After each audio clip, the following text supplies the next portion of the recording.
Fam, what's good with you? I pray that you are out there staying hydrated and moisturized. I am so in love with you, family, and all of the ways that I see you showing up, contending for your well being, contending for your bliss, contending for all of the beautiful and amazing things that we can experience if we prioritize them on this side of eternity. We ain't got to wait for the by and by for it to be good, good. I believe that God intends for us to enjoy this journey. And I pray that you are taking good notes, and what does not feel good, you are not engaging it. I am working on a project, hence the green screen. I don't know if I'm going to throw something behind me once I edit and post this.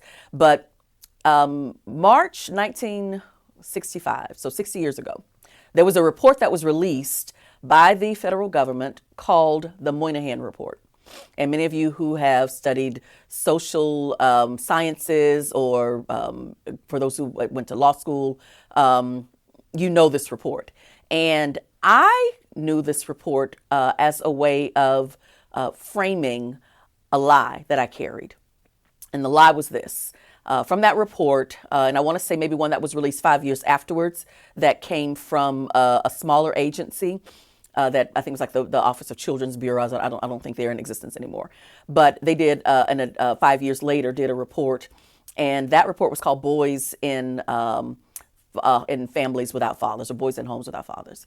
And between the Moynihan Report and this particular report, "Boys in Families Without Fathers," there was this way that single mothers were shamed, and in every turn, they were made to feel ashamed for a situation that they did not cause alone. And then they began to come up with these narratives where if you just keep your legs closed, if you do this, or black women are so this and black girls are so that. I mean, there are all of these really problematic narratives. And no one is thinking about where those stories came from. And it occurred to me that over 20 years ago, when I wrote my first book, Premature Pleasures, I thought that my intentions were to write a young adult novel series for reluctant reading teens and preteens. But what I had actually done was I had written an anthology on this experience of single mothers in this particular location, South Park Village, Houston, Texas, and all of the ways in which the mothers were working, the predators were unemployed, the young people were left trying to figure out how to navigate growth, life, under-resourced experiences, and how to somehow have a good time. And we figured all of that out. And by the grace of God, I kept good notes. And so that is what I have written, and that is all of the things that I speak to. But I want to always call back out the agencies and the researchers and all of the folks who are responsible for giving us a language that we can I'm thinking a language that allows us to lift our heads. Maybe that was never the intention. Maybe the intention was to give us a language so that we would stay in our place. By the grace of God, there are those who will show up and who will be like, okay, wait a minute, hold up. That's not it. That's not it.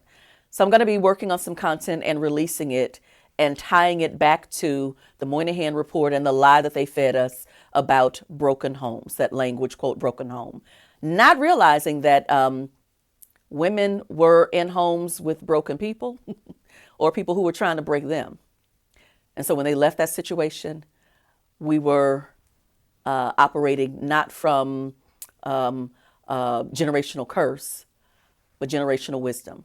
You don't stay in places where people are trying to break you down. You certainly don't allow your children to come up in that space. So for all of my single mothers who were doing all of the amazing things, head up. I'm about to speak I'm about to restory that whole experience. Stay tuned.